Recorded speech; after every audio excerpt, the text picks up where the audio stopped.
ប្រេងប្រអប់លេខរថយន្តចាំបាច់ត្រូវបដូរចេញដែរឬទេចំពោះប្រតិទិននៃការថែទាំពីរោងចក្រសម្រាប់ប្រអប់លេខអូតូគឺមិនតម្រូវឲ្យប្រើប្រេងប្រអប់លេខរហូតដល់ទៅ 160,000 គីឡូម៉ែត្រឬប្រអប់លេខរថយន្ត Ford មួយចំនួន 241,000 គីឡូម៉ែត្រនោះឡើយចំណែកជាងម៉ាស៊ីនជាច្រើនបានលើកឡើងថា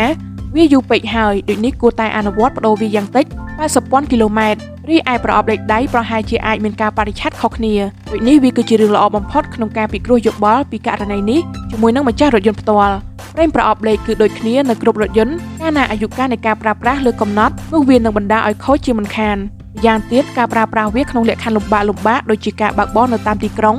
ដែលគេតែងតែឈប់នឹងចេញដំណើរញយដង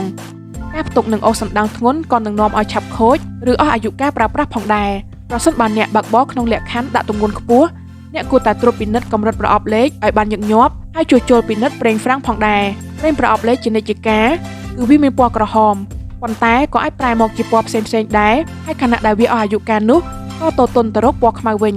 ម្យ៉ាងទៀតវាក៏នាំឲ្យមានក្លិនដែលជាសញ្ញាចង្អុលបង្ហាញពីភាពចាំបាច់ត្រូវផ្លាស់ប្ដូរឬក៏ប្រអប់លេខកំពុងតែកើតមាននៅបញ្ហាចំណែកលក្ខណៈគួរកត់សម្គាល់ដទៃទៀតនោះគឺបញ្ហាធូលីឬកាកសំណល់នៅក្នុងប្រអប់លេខជាក់ស្ដែងតែម្ដងហើយដូចនេះហើយនៅពេលដែលលោកអ្នកយករថយន្តទៅផ្លាស់ប្ដូរប្រេងឬទៅកាន់សេវាថែទាំតាមទម្លាប់នោះការជួសជុលងាយៗអាចឲ្យអ្នកចាយវាយក្នុងការបដូរប្រេងប្រអប់លេខនោះកាន់តែច្រើនឡើងថែមទៀតសូមបញ្ជាក់ថានៅតាមយានដ្ឋានជួសជុលមួយចំនួនពួកគេប្រើប្រាស់ប្រព័ន្ធបង្ហូរលាងចេញនៅប្រេងចាស់ហើយបាញ់បញ្ចូលប្រេងថ្មីរីឯសេចក្តីណែនាំពីរោងចក្រផលិតរថយន្តខ្លះទៀតបានលើកឡើងថាបើសំឡេងរថយន្តនៅងឹមល្អមិនគួរបដូរវាឡើយដូចនេះអ្នកចាំបាច់ត្រូវស្វែងយល់ពីបញ្ហាខាងលើឲ្យបានច្បាស់ជាមុនសិនចាំសម្រេចចិត្តបង្ហូរលាងវាចេញផ្លាស់ប្រេងថ្មី